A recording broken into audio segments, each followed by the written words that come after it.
problems with it. Oh, paid by the oil companies. Don't trust that guy.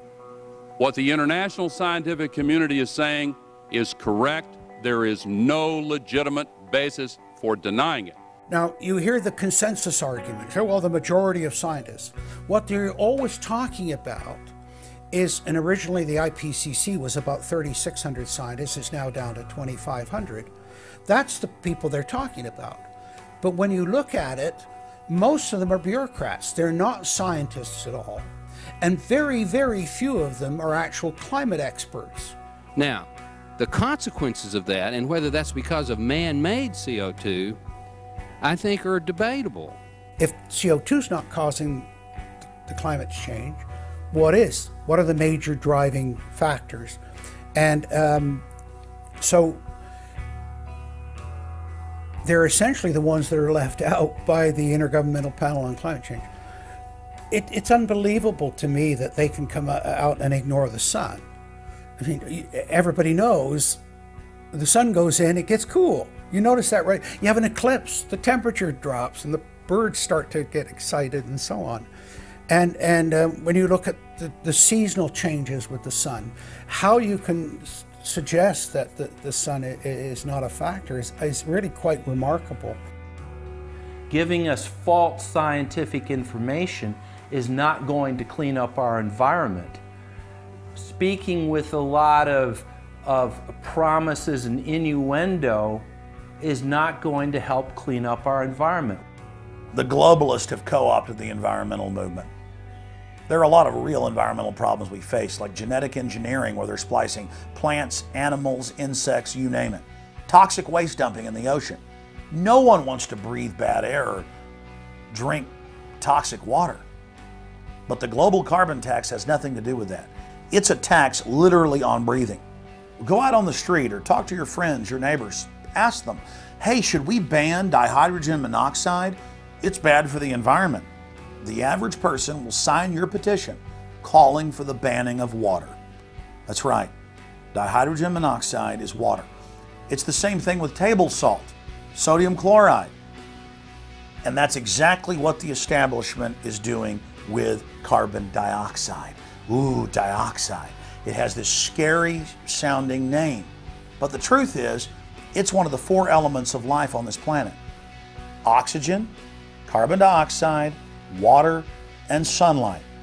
And if the establishment can tax and list as a toxic waste one of those basic 4 building blocks of life, carbon dioxide, they can regulate and control every facet of our lives and shut down any businesses that aren't part of their New World Order. The idea that carbon is a pollutant is essentially a way of saying that humanity is a disease or a cancer that ought to be wiped out. Genocide. People have argued in this environmental coterie around Obama, around Holdren, the theoretician of de-development, who is now the science advisor of the White House, really the anti-science advisor. They've argued that babies are carbon monsters, carbon machines, and that every time you breathe out carbon dioxide, you're part of the pollution of the planet. This is an absolutely anti-human doctrine. They use the environmental movement to promote their real agenda, which is globalization and federalization and power. The advisor to Gordon Brown wants to exterminate 1/2 of the population of the British Isles. Now that's something Hitler might have tried to do, or Stalin. They didn't succeed. Will Gordon Brown do it? You can read this in the statements of these lunatics, radical environmentalists, fanatical Malthusians, tree huggers, whatever you want to call them. This is an ideology of genocide which can be documented exhaustively, ad nauseum, out of their own statements. When Gore said the science is settled, that raised red flags amongst the media, and then also amongst a lot of other people that sort of knew that that wasn't true, other scientists, and started to look at it. And of course, the more they looked at it, the more they realized, no, science is never settled. What is coming down now is environmentalism, is nothing but phony science. Nothing but phony science. And if we really believe in the environment, if we really believe in freedom, if we really believe in truth, we need to get some straight answers. Now, the Kyoto Agreement, of course, was reached in the city of Kyoto. And what was interesting was several things came out of that. But the first thing was that not all countries had to participate in Kyoto, but not all had to take action. Only the developed nations were required to reduce their level of CO2. The developing nations were excluded. Now, of course, at that time, China was, and in some ways you can argue it still is, a developing nation. So it wasn't required to meet any targets under Kyoto, nor was India. The U.S., of course, held out. And what's interesting is that the U.S. Senate voted 95-0 against the Kyoto Accord, even though Al Gore was the vice president at the time. And lucky for him, he didn't have to cast a deciding vote. But so it was 95-0 against it, because the U.S. Senate saw, no, this is a socialist distribution of wealth. This is going to cost jobs and economy, and so they scrapped it completely. We're now told that you have to buy carbon offsets. In other words, if you have sinned by having a carbon footprint and by carbon emissions, you've got to buy a carbon offset, which is usually a scam. Somebody claims to have planted an acre of grass in the third world. It never happened. They take your money and laugh all the way to the bank. But they're telling you that in order to cleanse your guilt, you've got to buy a carbon offset. Talk about carbon polluters. You talk about them. It's my understanding that back in 1997, when you were vice president, Enron's CEO, Ken Lay, was involved in discussions with you at the White House about helping develop this type of policy, this trading scheme. And is that accurate? Is it inaccurate? It's been reported. I don't know, but I met with Ken Lay, as lots of people did, before anybody knew that he was a crook. Right, and clearly you can see why so many of us are concerned about this type of cap-and-trade energy tax that would be literally turning over this country's energy economy. I didn't know him well enough to call him Kenny Boy. Well, but you knew him well enough to help devise this trading scheme, and obviously we know what Enron and these big guys on Wall Street like Goldman Sachs, and I know you've got interest with Goldman Sachs. No. Well, that's been reported. Is that not accurate? No, I wish I did. With executives you're partnered in companies with executives from Goldman Sachs. Well, if you're not. Al Gore has got to be the greatest con artist in modern history. This guy claims he invented the internet, even though it's on record he's a liar, and he got away with it. He was the pitch man that successfully sold, as vice president, NAFTA and GATT, that's lowered the standard of living in the United States and Mexico and almost completely deindustrialized our country. Now he's saying you should pay him and his private company, set up by Enron, a carbon tax on breathing. Look, if you want to buy Al Gore's propaganda, go ahead. But before you do that, you should at least look into the claims he's making. There was a meeting in the White House in 1998 between Al Gore and Bill Clinton, Ken Lay, and Lord Brown. Okay, well, who were these people? Well, we know the president, the vice president. Ken Lay, of course, was the president of Enron. And Enron was a major, major player in the carbon credit, carbon trading. And in fact, stood to make an enormous amount of money out of it. And so it was part of I think, part of the collapse of Enron.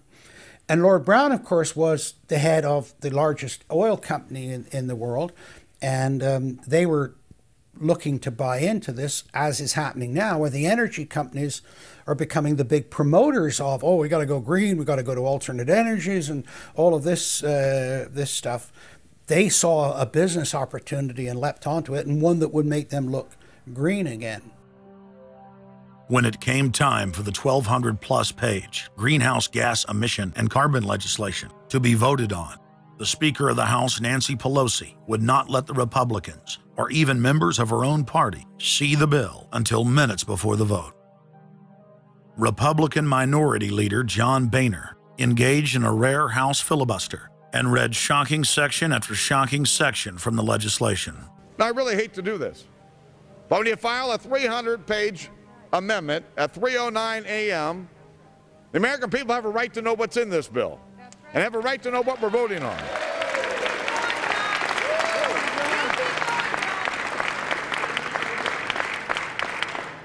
Page 48. Each building code enforcement department receiving a grant under subsection A shall impanel a code administration and enforcement team consisting of at least one full-time building code enforcement officer, a city planner, and a health planner or similar officer. I can take you to Chickasaw, Mercer County in my district. They don't have one full-time person that works for the village, all right, not one. Look at the mandate on every city, village in America right here in this bill. So that we're not only going to tell you what the codes are going to be, but we're going to tell you how many people you need to hire to enforce this. Page 41, determine any geographic area within the contiguous United States that lacks a federal power marketing agency. Because, you know, we can't move power around the country without a federal power marketing agency. We do it today, but now we have to have a new government agency to do this. All California housing standards are now going to be imposed on every American community. You don't have the right to have your own building standards in your community or in your state. Hell no, the federal government's going to tell you what they are. It quickly became clear why Pelosi and the Democratic leadership were desperate to keep the contents of the bill secret before the vote. Now, because of this underlying bill, the federal government will virtually have control over every aspect of lives for the American people. It is time to stand up and say, we get to choose. We choose liberty or we choose tyranny. It's one of the two. The underlying bill represents the tyranny and the intervention of the federal government. It's our choice. What will we choose today? Will we choose liberty or will we choose tyranny? And I know that we'll be facing the single moms that heard from last summer. They can't afford the gasoline bill. They can't afford the propane. You didn't do a great thing. You hurt some really decent families struggling, trying to make it, and this is going to be their death knell. It breaks my heart. I yield back. It is, of course, a carbon tax on economic activity, farming, manufacturing, real production here inside the United States. It would tend to shut down even those miserable remains of an industrial economy that we still have after the collapse of the Detroit automakers and their related subcontractors and so forth. Every home and business in the United States would be federally regulated and controlled. Mandatory home inspections will be carried out by federal inspectors, and it's all at the expense of the homeowner. In New York, they're called the environmental police. On this day, a surprise visit to a market in Brooklyn's Chinatown. And every day you're not in compliance, you face huge fines. Go to page 235. The Secretary may set and collect reasonable inspection fees to cover the cost of inspections required. So number one, they can come in, the federal government can come in, inspect your house, and send you the bill. And if they find that you're out of compliance with this new federal code, the Secretary shall assess a civil penalty for violations of this section. And then further, going to page 236, each day of unlawful occupancy shall be considered a separate violation. We're setting up a global warming Gestapo that can literally come in, and now this new term, unlawful occupancy. So now living in your home is considered unlawful under this bill. This is ludicrous. Worst of all, carbon czars in more than 35 federal agencies are given unlimited dictatorial power to tax all forms of carbon and carbon emissions. The Commissar Green Police openly brag that they will have the power to selectively enforce the new edicts on a case-by-case basis. It's funny because when I tell people what I do for a living, the first response usually is, you're with the environmental police? There is no environment in New York City. With this new power, the Green Mafia can take over the entire economy through selective enforcement. We know, Madam Speaker, that this national energy tax will cost the American people $2 trillion. We know that. We know this will result in a loss of 2.5 million jobs every year for the American people. We know that. We know this will result in a reduced standard of living for Americans. We know that. What is the point and what's the benefit? The same central banks that have stolen more than $50 trillion from national treasuries across the planet are now creating a new derivatives fraud through the cap and trade